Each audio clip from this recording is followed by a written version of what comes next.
Nope. That's Joan Baez. Yeah, ring the bell. Might be a better talk if we listened to her this morning. We could go back to it if we choose not to. So welcome.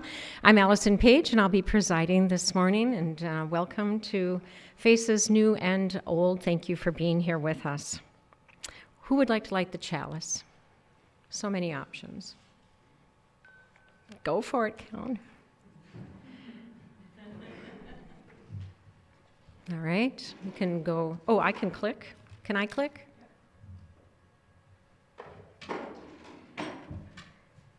Sorry, I forgot about that.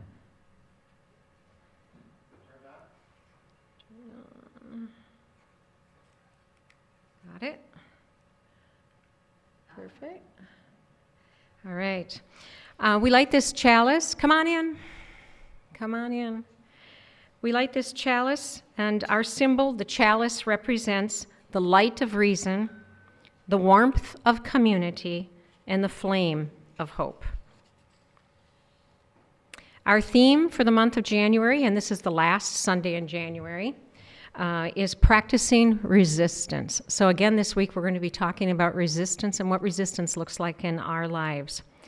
When we think about our principles and which principles resistance really relates the most to, it is that principle of justice. We work to be a diverse, multicultural, beloved community where all feel welcome and all can thrive. And equity. We declare that every person is inherently worthy and has the right to flourish with dignity, love, and compassion. Our opening words today. Once a reporter asked A.J. Must. A.J. Must was a Christian pacifist and civil rights activist. He lived from 1885 to 1967, so in his later years he was Vietnam, anti-war. A reporter said to him, "Do you really think that you are going to change the policies of this country by standing out here alone at night in front of the White House with a candle?"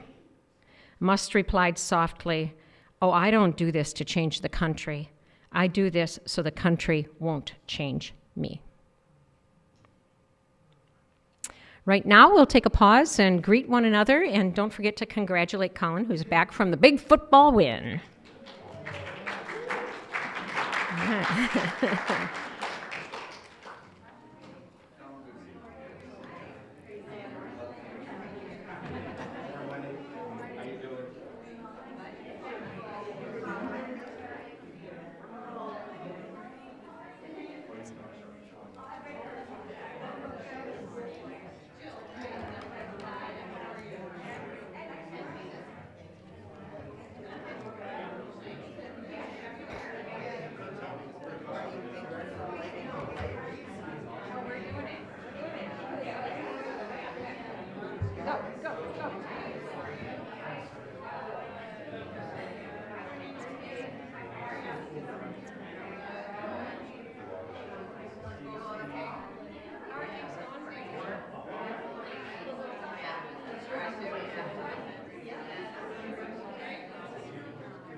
Okay.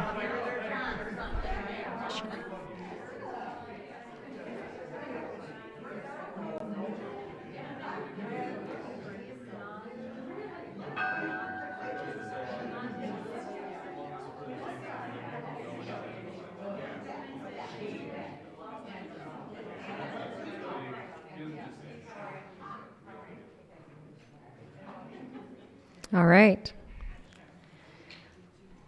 Next, we're going to move on to our joys and concerns. If there's anyone here today who'd like to come up, we drop a rock in the water to share a joy or a concern. Please come on up. We like to start with the youngest to oldest. What do you guys got this week? Any joys or concerns? Go for it. All right.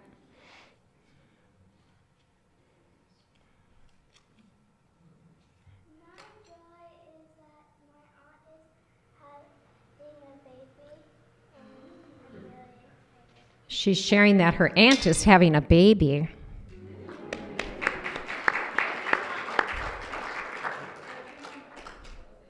That's pretty exciting. All right. Other joys and concerns?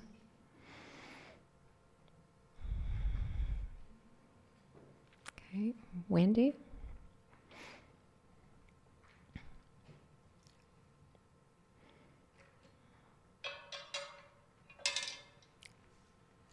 So today's moving day for a family that I know, and there were 4 ICE vehicles spotted in River Falls yesterday.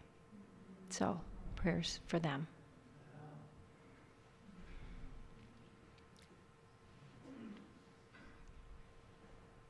Marie?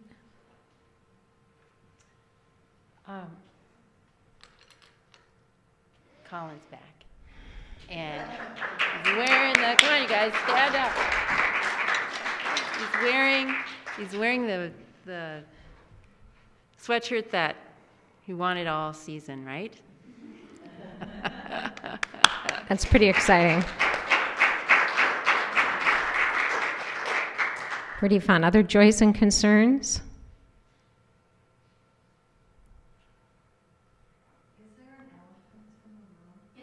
Yeah. I'll just say it. Okay. I think that our concern and our tension is rising minute by minute and day by day, and we're going to talk about that today a little bit, about what exactly is going on, what's going on here, and how do we respond. And how do we respond? It's just a massive concern of what is happening to our country, to our communities, and to the individuals who we are neighbors with. What's happening here? And what do we do about it? So, yeah, it's the giant elephant in the room. So, come on up.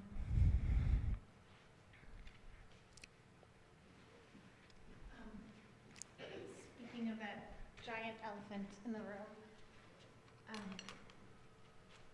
it is both a huge, huge concern. You want to step up to the mic? Oh, sorry. It is both a huge, huge concern and also somehow simultaneously a joy, because what we're seeing in Minneapolis, so much is awful and horrible, yet looking for the good, there's also powerful, peaceful resistance and community. And I hope that we can focus on that and build that up amongst ourselves and communities, because that is what we need right now. Okay.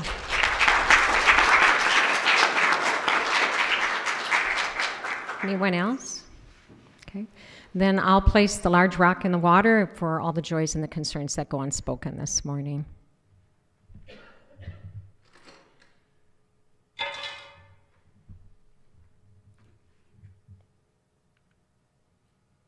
Well, today we are going to talk about practicing resistance and talk about the story of Mildred Fish-Harnack.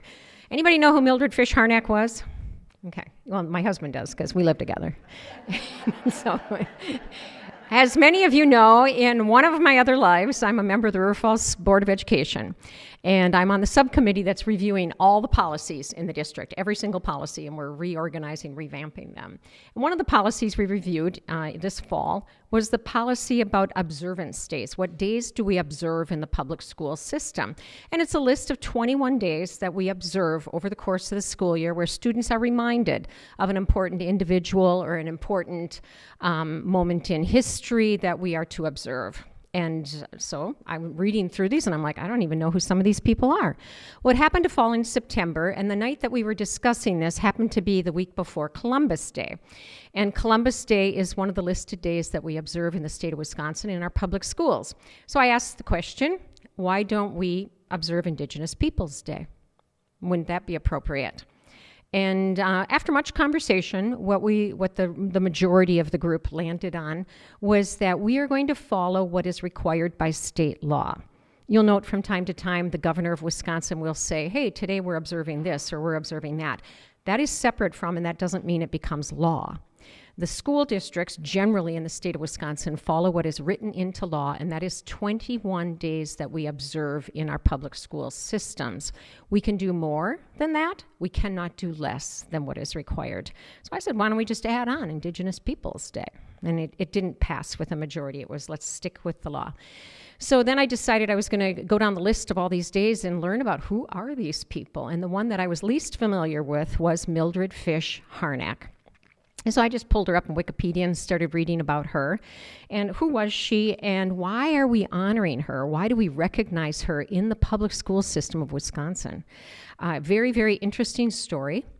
She was born and raised in Wisconsin, and we'll talk about that next. So who was she, and what was she, and why do we care? So Mildred Fish-Harnack was born in 1902. 1902, so she was a contemporary of my grandmother's. 1902 in the city of Milwaukee, and she lived until 1943. She was the only American woman to die by Adolf Hitler's direct order for spying on Germany during World War II. So how'd she get there? Like, who was this lady? Well, she was born in Milwaukee. Interesting, if you've been to Milwaukee, there's a lot of people of German descent. There's a whole, Milwaukee, David and I both went to school there, is a very segregated community, and there's the area of the city that is German. A lot of German people, and she lived in that area of the city that was highly German. A lot of people spoke German. She learned German as a child. She had many German friends. She studied and taught English at UW-Madison, and that's where she met. In 1926, she married a man named Arvid Harnack. He was from Germany, and he was at UW-Madison studying at the time. The couple moved to Germany in 1930. She went on to pursue her doctorate degree, and she taught in German, while Arvid worked for the German government. Interesting, she was a very progressive woman for her time. When she married, she didn't take Arvid's last name, Harnack. She hyphenated her name to Fish-Harnack. And you can imagine in 1902, when my grandmother in northern Wisconsin had no education beyond 8th grade, didn't leave her house when she was pregnant and showed at the time, everything was concealed. This woman was at UW-Madison hyphenating her name and going on to get her PhD in Germany, which was interesting. So she moves to Germany. The couple become part of an espionage group, later called the Red Orchestra, that passed military secrets to Russians and to the United States and helped many Jews escape from Germany. In 1942, the couple was arrested. Mr. Harnack, Arvid Harnack, was hung in the fall of 1942. When he died, he believed that his wife, Mildred, was going to serve 6 years in prison for her role in what had been done. After Arvid was hung, Adolf Hitler directly ordered that she would be executed. And in February of 1943, she was executed by guillotine. The last words from her lips were, "Und ich habe Deutschland auch so geliebt," meaning, and I too so loved Germany. So who was this lady? Now we know kind of who was she. Well, what was she? What was she? What did they do? What exactly did Mildred what did Mildred do? What exactly kinds of things did they do? Well, she and her husband resisted by providing assistance to the persecuted, disseminating pamphlets and leaflets that contained dissident content, writing letters to prominent individuals, including university professors, collecting and sharing information, including on foreign representatives, on German war preparations, crimes of the Wehrmacht, and Nazi crimes. They also contacted other opposition groups and foreign forced laborers. They resisted by invoking disobedience of Nazi representatives, by writing drafts for a possible post-war order. So they were thinking ahead that this is going to end, and then what? What's going to happen? And I share this list with you today because I think to many people in this room and many people in our community, a lot of the things on this list sound intensely familiar. And so here we go. So what was her why? You think about Mildred, last week we talked about, and Sarah did such a great job kind of challenging us to think about our why. Well, what was Mildred's why? Number one was her disgust with Nazism. She became disgusted. She also had a commitment to equal rights. For a woman of her times, she was very progressive thinking, very much thinking of women's rights, women's equal rights. This was part of her interest in Russia.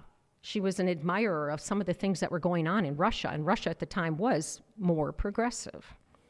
She had a huge love for Germany. She knew the German people in Milwaukee. She loved Germany, and she had a very strong moral duty. Her why was also activism and organizing. She saw herself as the need was there for activism and organizing. Now, I'm not going to go into, tell me if I'm not on the right slide. I'm not going to go into the specifics of exactly how Mildred and her husband went about this espionage that they were involved in, but my husband is here, and he's got 2 history books, and he's an absolute expert on World War II and can talk with people about more specific things about what went on in World War II and what went on in Germany during that time. But the bottom line of the how did they resist was through relationships. Building relationships, meeting other people. They vetted people to come into their group, which was later called the Red Orchestra. They vetted them by inviting people to come to an informational session on Nazism and then ferreting out their views and perspectives in the conversations. She was an English and literature teacher, professor, and so she would give talks on different writings that were of interest, and through the conversation would ferret out where people stood on different things, and then built relationships and built a network of relationships. And that's how they did their work. It was pretty incredible. So moving on from Mildred, we could have gone in many different directions here, and I thought about going deep on her history, but we're going to transition and look at, what motivates people. What motivated her, but what motivates people in general. In general, what motivates people to join resistance groups? We all know people who are getting involved. We know people who are not getting involved. And every now and then you think about, why aren't people getting involved? Why are people getting involved? What's the why? Well, people join resistance groups because of, like Mildred, frustration with and distrust of the ruling power. They're seeking ideological alignment. Looking for alignment with, here's what I think, where are the people, where are my people, kind of. A desire to influence, won't sit still. They're looking for social identity. Where do I fit? Where do I belong? And a really burning need to do something. Haven't you met a lot of people who are like, well, I need to do something.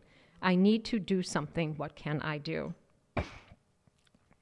So then the next question I thought would be interesting to answer, because even in my own large family, we have people who are like, hey, I'm protesting, where are you? Are you going to protest today? And then we have some people in our family who you would never see on a street corner with a sign or walking or marching. It wouldn't happen. And, that's okay. So why do some people hit the streets? Why do some people hit the streets and protest while others do not? Well, as it turns out, there's this thing. I have a background in psychology as well. And anyway, I did some reading with this psychoanalyst who's looked at this. And she talks about the 5 traits of personality. So you can go online and you can take this little test about the 5 traits of personality, and you can look at where do you fall. You can take it quick online. I took it yesterday. And as it turns out, people who get up out of their chairs and hit the streets have a strong or I should go through the 5. The 5 traits of personality. You've got, what's your level of extroversion? So, personality traits all fall on a continuum. So you have extroversion over here and introversion over here. Where do you fall on that continuum? Then you have a continuum of agreeableness and disagreeableness. Do you tend to seek out to find agreement with other people? Or are you very comfortable on the other end of the spectrum disagreeing with people? And you have, you're looking at it from this way, they're looking at that from me, and you're very comfortable with disagreeing. You have a continuum of openness, people who are open to other people's perspectives and ideas and many, many different ideas and are always seeking what are all the ideas out here, or people who are less open to the perspectives and the views of others. You have people who are conscientious, the 4th trait. You're very, very conscientious and being organized and getting things done. And you have people who are less conscientious. They might get these things done on time. They might not get them on time. What's the difference here? And then there's a continuum of neuroticism. Like, how neurotic are you? Probably everybody's a little bit neurotic.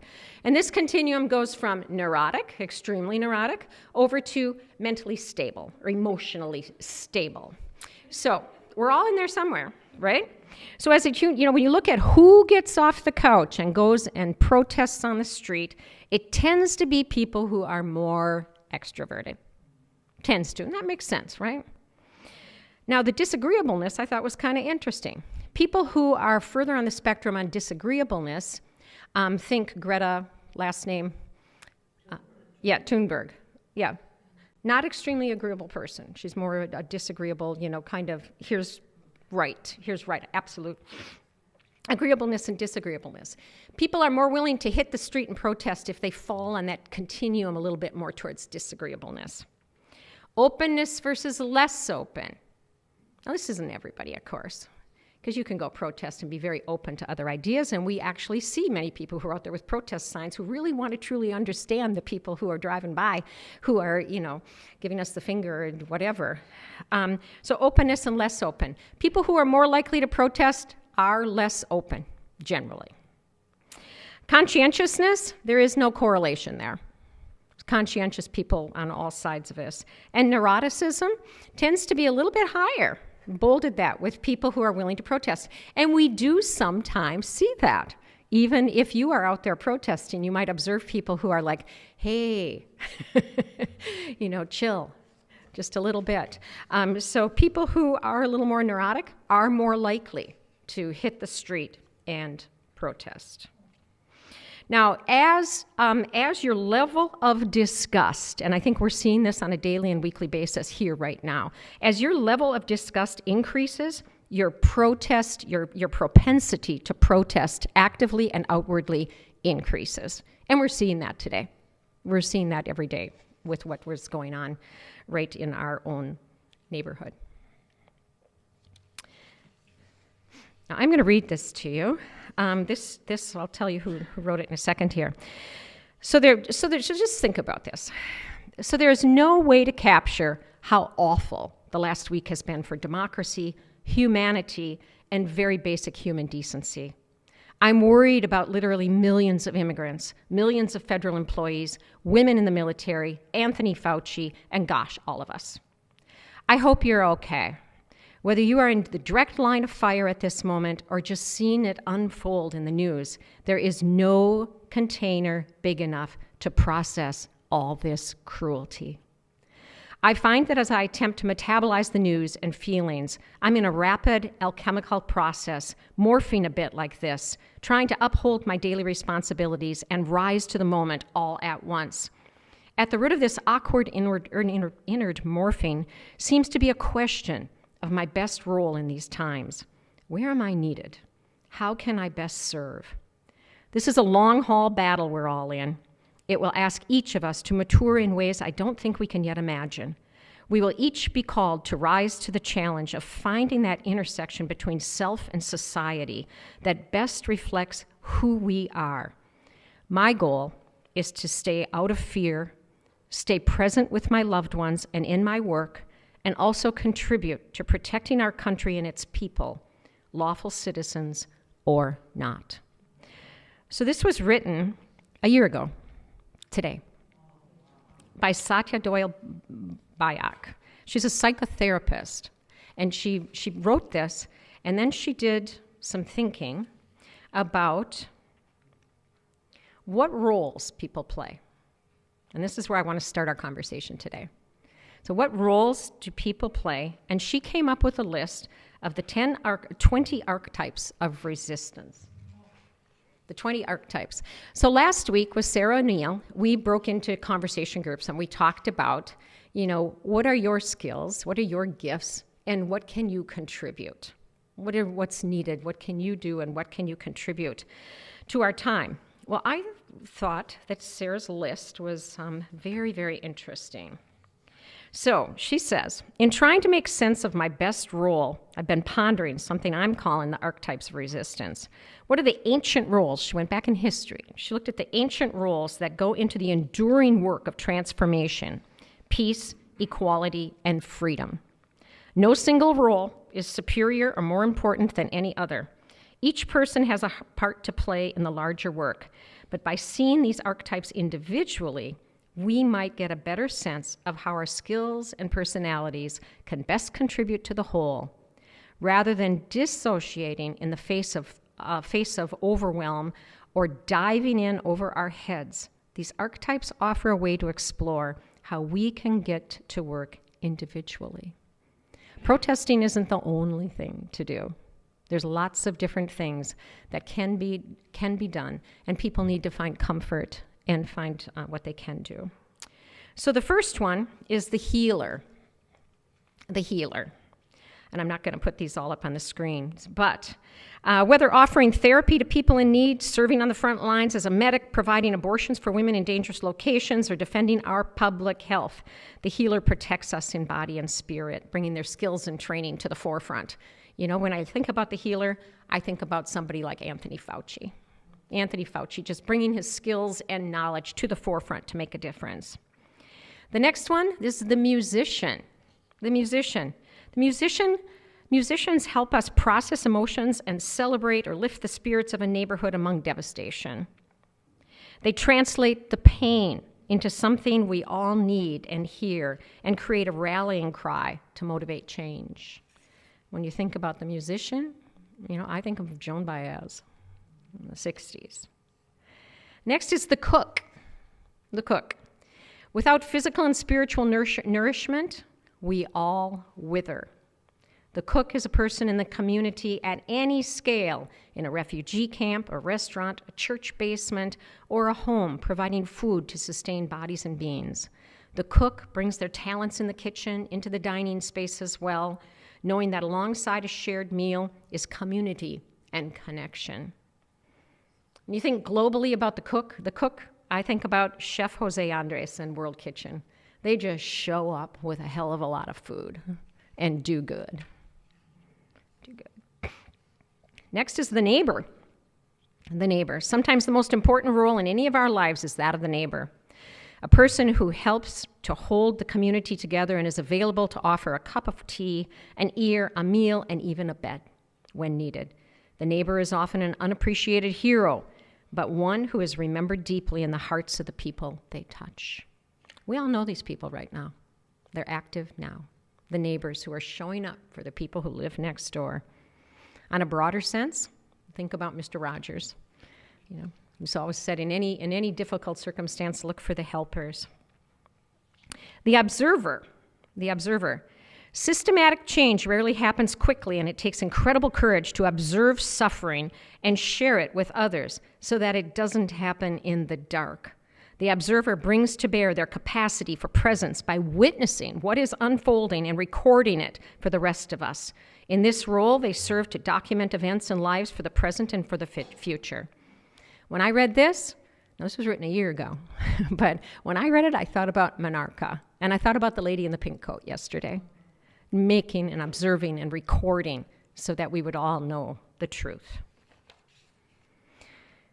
Next is the civil servant. While democracy is under attack, some of the most courageous people are those on the front lines of politics day after day, speaking truth to power. Now, we don't have a majority of those kinds of people in Washington, D.C. right now, but we have some. They're working hard to defend our institutions, even in the midst of dire circumstances. Not only do they protect what laws and services they can, they also offer hopeful reminders of leadership and courage for all of us. Some of them are quite public, others are working silently within the halls of bureaucracy. Right? Who comes to mind? Who do you think about? I think about the members of Congress who are speaking up, the AOCs of the world, the Jamie Raskins of the world, Liz Cheney, people who have spoken up and stood strong. And why are there so few of them? Next is the orator. In dark times, we all need inspiration and guidance. Countless great speeches throughout history have offered us a light towards which to walk and much needed hope in humanity when all feels lost. Orators provide clarity for the mission and encouragement in the labor. And we don't have to look far for someone who did that. You know, a year ago when this was written, it was the bishop of the Episcopalian Diocese in Washington, D.C., who spoke up and spoke her truth. And she was acknowledged in this writing. This week, who comes to mind? For me, it's Mark Carney, Prime Minister of Canada, who spoke truth to power in Davos, Switzerland. The Danish Prime Minister. Who? Oh, Mark Kelly, yes. Oh, yes. Absolutely. People who are willing to speak truth and have the courage to do that in the times we're living. There's a Catholic priest, Father David, his last name starts with a G, it's very Polish, Yeah. He's been very vocal about what's happening and the resistance and peaceful resistance. Yeah, and where is he located, do you know? Hawaii. Hawaii. I think Honolulu, but I could be wrong. Mm-hmm. Yeah. Interesting times. Any other people you think of? Just chime in as we're talking here. Yes, Martin Luther and Martin Luther King. Great orators. Okay, next is the benefactor. And sometimes we don't think about the benefactors. But all movements require money and reliable financial support. Sometimes that money comes in the form of crowdfunding. Sometimes it comes from very wealthy donors who are aligned with a cause, even placing themselves at risk to get resources where they need to go. There are times when this is a public role, and there are times when the benefactor themselves is hidden in the resistance. Anybody come to mind? A big one that came to mind for me was Mackenzie Scott. Mackenzie Scott is Jeff Bezos' ex-wife. They were married for about 25 years, till 2019. She is a multi-billionaire. As of December 2025, Mackenzie Scott has donated over $25 billion to causes that matter, that she sees as important. LGBTQ plus issues, immigration issues, helping people who are underserved. $25 billion. She's a benefactor. The Bill and Melinda Gates Foundation do incredible things for environmental causes, water safety, and many, many others. That's who we're thinking about when we think of that. But benefactors can also come from all of us, doing what we can, giving what we can. Next is the keeper of the law. At their best, the structures of justice exist to protect the most vulnerable among us. People who protect the law in times of resistance exist at every level of the system, from defending voting rights to courageous judges standing up to unconstitutional rulings, to lawyers defending immigrants and law clerks laboring in the background. So much, and I keep thinking this was written a year ago. And think of where we've come from a year ago to now, and the people who have had to stand up, and the people who have stood up and then been fired, or the people who have resigned, like the FBI agent who was tasked with investigating Mr. Ross, who was the person who shot Renee Good, has quit. He's resigned over what is going on there. When I think of the keeper of the law, you can't think too long without thinking of Jack Smith. Jack Smith, the investigator into Donald Trump, basically. And his efforts and his bravery and his courage to speak truth and stand up for what is right and what is legal. Others that people think of?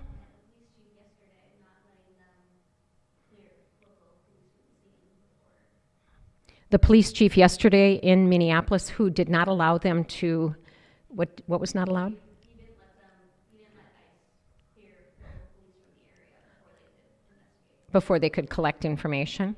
Yeah, the police chief. Yeah, said, no, we're not leaving. We are going to gather information here. Yeah. Interesting. Who?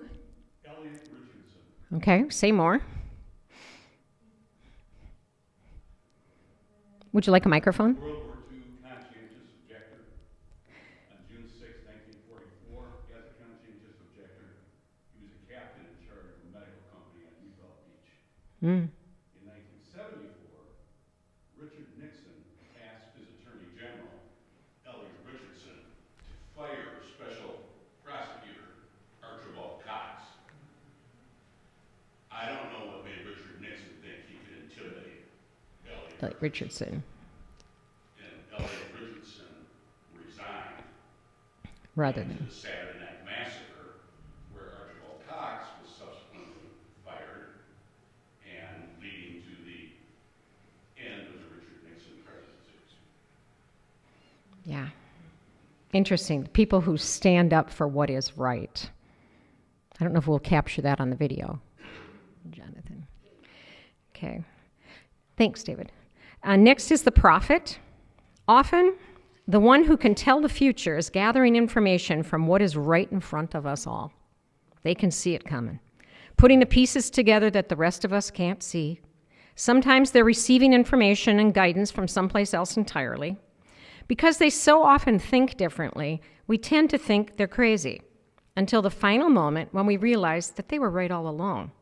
It's hard to know who knows who just purports to know. The prophet is always watching out for the rest of us and protecting things for the future. The prophet. Any thoughts there? Bernie Sanders. Yeah, Bernie Sanders. Yep. Here's what's going to happen, folks. Yep. Here's what's going to happen.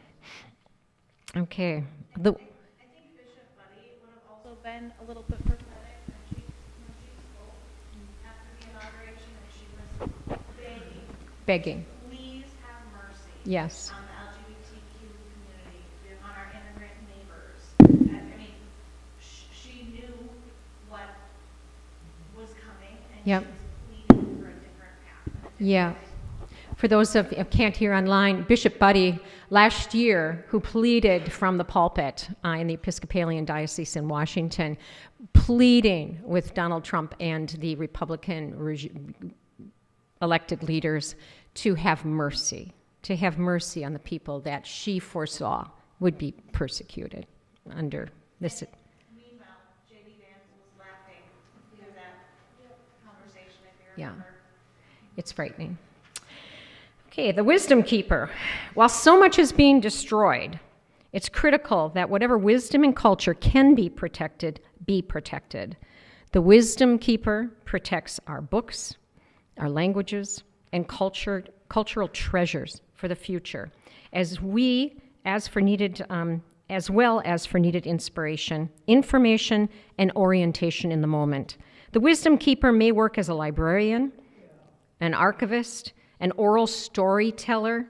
They are all the sages sharing the highest lessons with those who can receive them. The wisdom. Who? Heather Cox Richardson, yeah.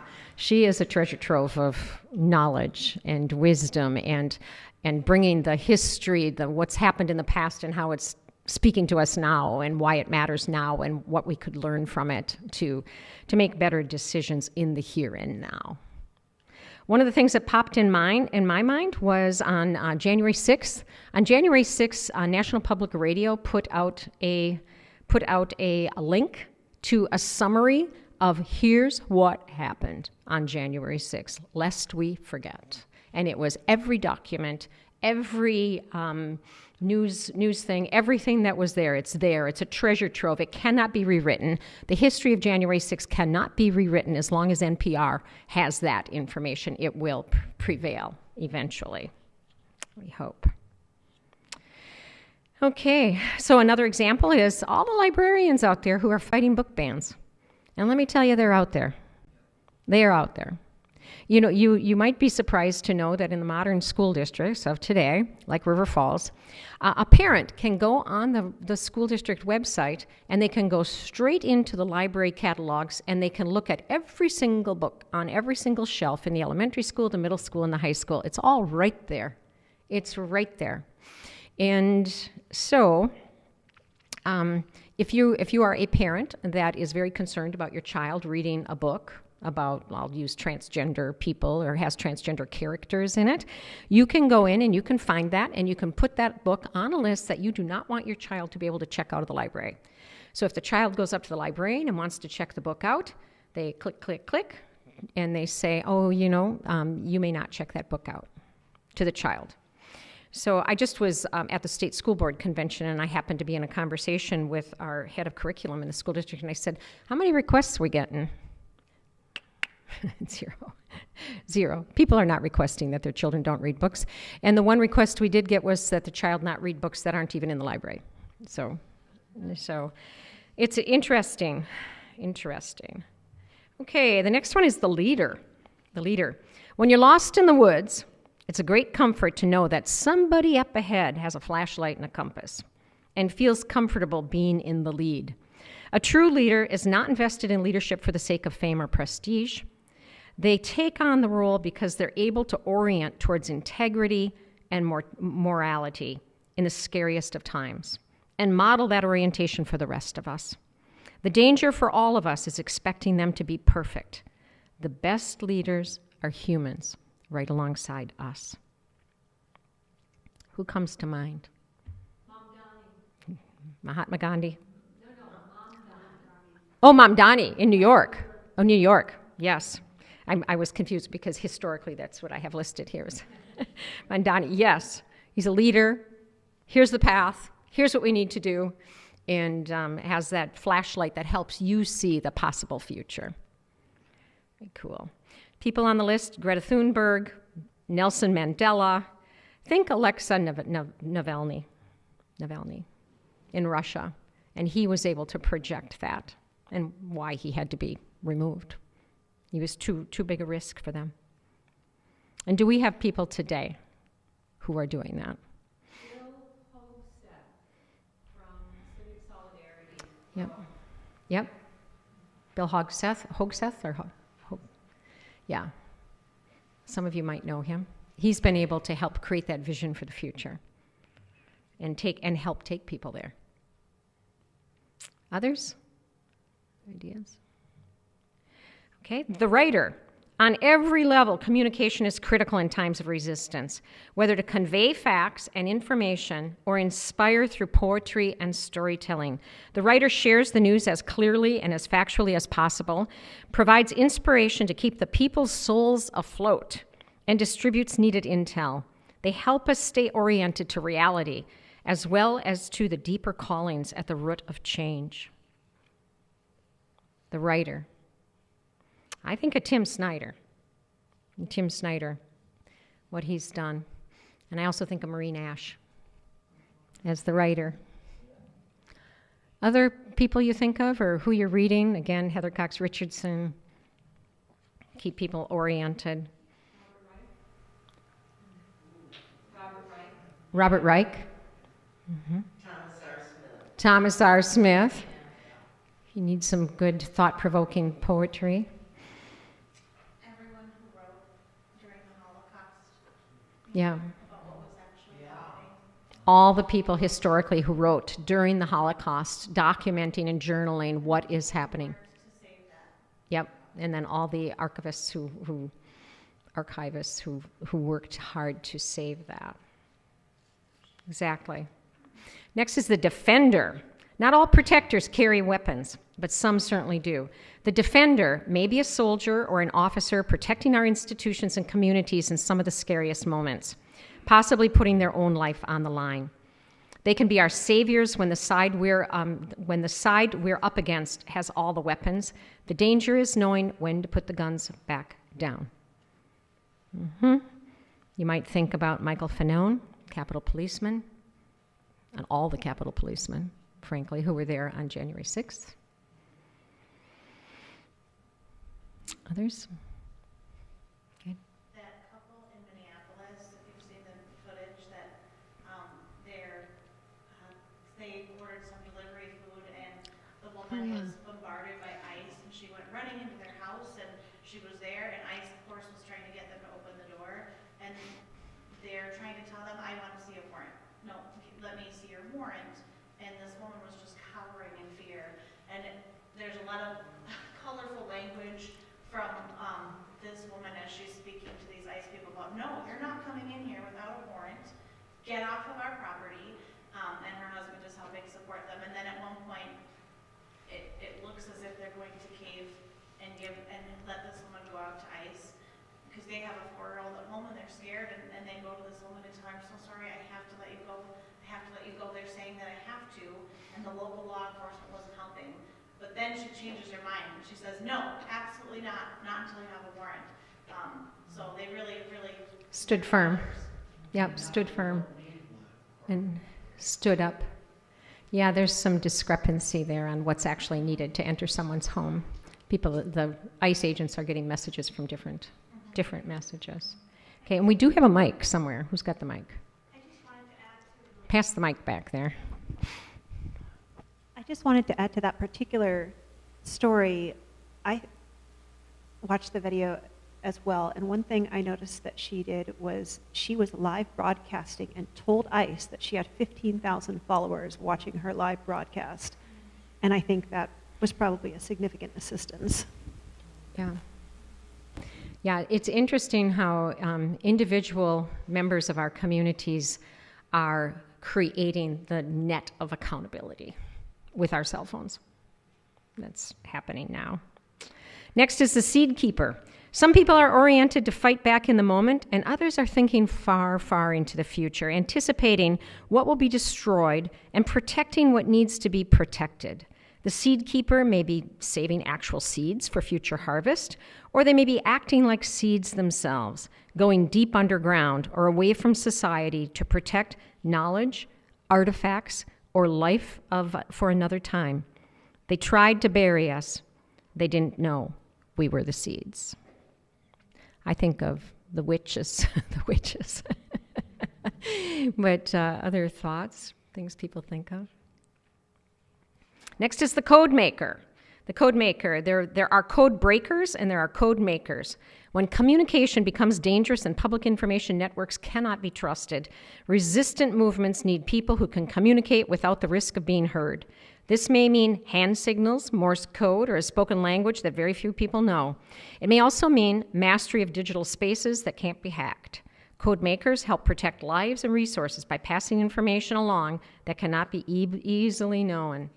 I mean, historically, you think of the Navajo code talkers of World War II, but in current times, we think of the Signal app, going to applications that we hope and think cannot be discovered. Next is the artist. The artist helps us see things we can't otherwise see and face things we can't otherwise face. They help to metabolize the pain in the world and turn it into beauty, or use art to protest in ways that marching alone can't do. The artist may work in any medium, but uses their work to serve the soul, transform grief, and create in the face of destruction. You see that too, even in Gaza. You see the art that is formed in the ruins, that people are doing and sending messages through different art forms. And go ahead. Political cartoonists using art to convey messages. One that was highlighted on the news not too long ago was Maria, and I'm going to butcher her last name, Alyakhohina, Russian. Marina, she's the Pussy Riot woman who's touring the United States doing artwork, I think, from a jail cell, and she was in Chicago. Interesting. And there's lots of artists throughout history who have most deeply inspired you. The organizer. Even when you're ready to dive in, not all of us are equipped to gather the community together to get to work. The organizer is skilled at knowing what needs to get done, is tapped into networks of care and support, and helps us get educated and well organized. They are advocates working on the ground in our neighborhoods, or they're heading up organizations to provide needs institutionally. Stacey Abrams is a great example of this and how she transformed things in her state and organized to make change in her state. Locally, in the work that we're engaged in now, there's a couple people that I'm sure come to mind for people who are the organizers, who are getting things pulled together and getting things done, and we thank them. The Underground Guide. The Underground Guide. Much of the labor and resistance movements is invisible by default, but its lack of visibility doesn't reflect its level of importance. Being an underground guide means protecting vulnerable people, creatures, and resources from danger without ever being known or seen. It means taking risks and knowing how to play one role above ground and another at night or in the shadows. Underground guides need to build networks, knowing who they can trust and how to communicate to keep people safe and connect to the resources they need. Harriet Tubman, historically, Underground Railway. And Mildred Fish-Harnack. Mildred Fish-Harnack worked behind the scenes, underground. Several people today are doing that. Lastly is the soul tender. Every movement needs places for soul tending, gathering spaces that help to replenish the sense of depletion and hopelessness, with leaders to remind us of our integrity and the larger story of creation and destruction unfolding over time. The soul tender may be a religious leader or secular guide who isn't afraid to tap into the spiritual and non-rational spaces to convey hope without losing connection to the here and now. Thoughts on examples of that? Ministers, yep. Yep. Our communities, our faith communities are there. Yes. Yep, nationally we do. I think locally of Heidi Mitro, who we had speak here not too long ago. Locally, she has a group that does exactly this, the soul tenders, and of course participating in communities like ours. The 100 ministers who were arrested at the Minneapolis-St. Paul airport. Yes. Yep, Nancy's saying that the ministers who were arrested recently at the St. Paul airport, the Minneapolis airport. Right. And they're working to take care of people and tend to the souls.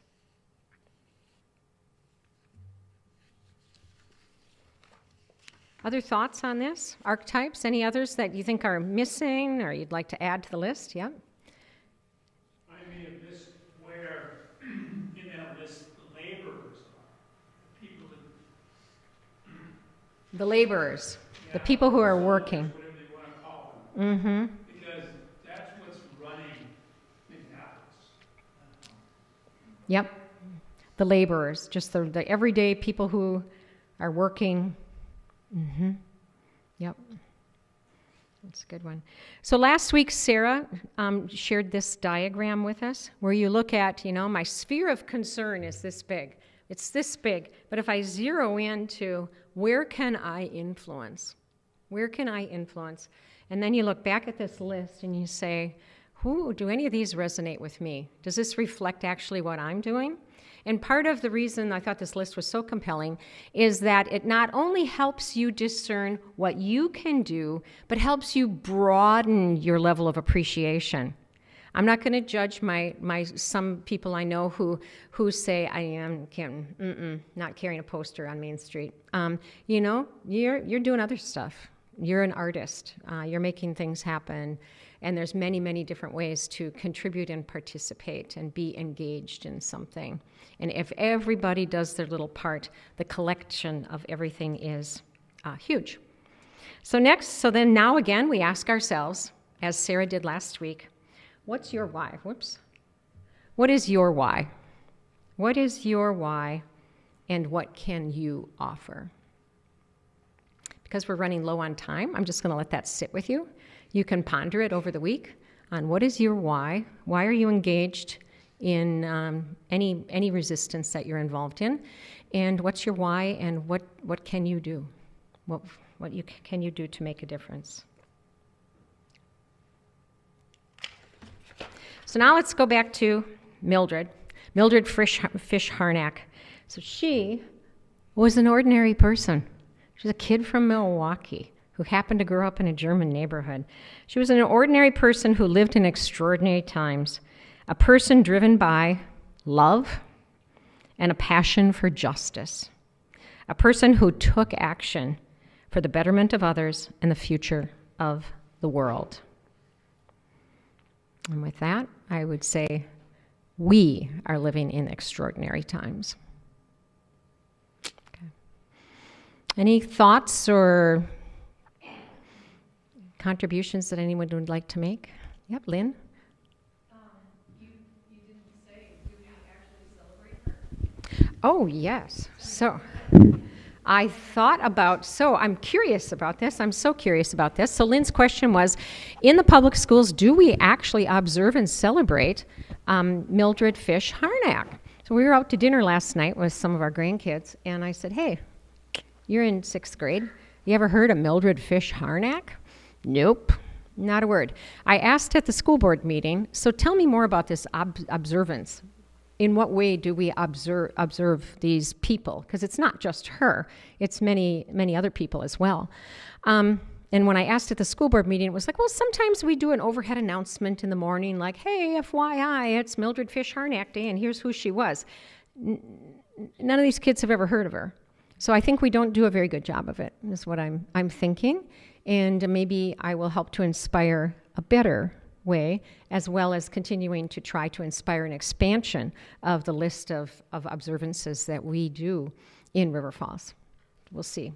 So holding people's feet to the fire. But interesting. And it was also interesting, I didn't think I could include a discussion of all 21 observance days that we see, but if you go and Google the list, we could put it in the newsletter. If you look at the list, you will see that it's fairly, I would say, it has a progressive tilt to it, and which is interesting in our state, which was once known in the nation as being a leader in progressive thinking.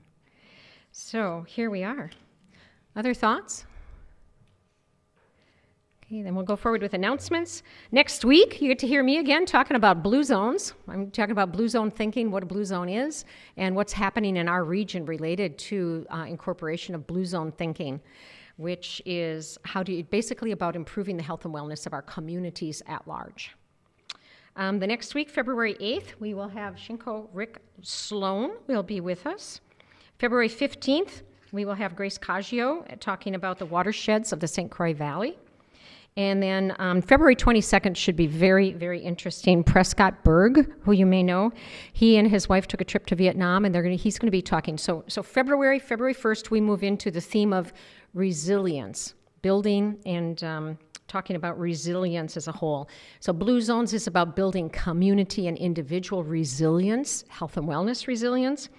And the watershed is environmental resilience. And then Prescott Berg is going to be talking about the resilience of Vietnam and what amazing things have happened there since the end of the Vietnam War. So, as always, your support is appreciated. And today, for coffee in the kitchen, David was baking last night, and we have our usual favorite. Both are gluten-free. One is the plain usual almond cake that I've made before with whipped cream and fruit. The other one is a new version that David made that includes peaches. Peaches, it's an almond cake with peaches in it. So you'll notice the pans, we've tested both of them to make sure, and Callan usually checks to make sure they're safe to eat, but here we go. Okay, so now it's time for our closing words if we want to gather in a circle.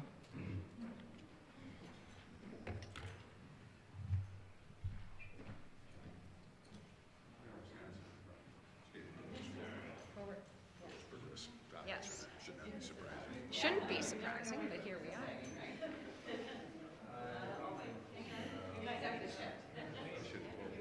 I'll just hold your cane. Okay. Are we ready? Go out into the world in peace. Have courage. Question all things. Hold on to what is good. Return to no person evil for evil. Strengthen the faint-hearted. Support the weak. Help the suffering. Honor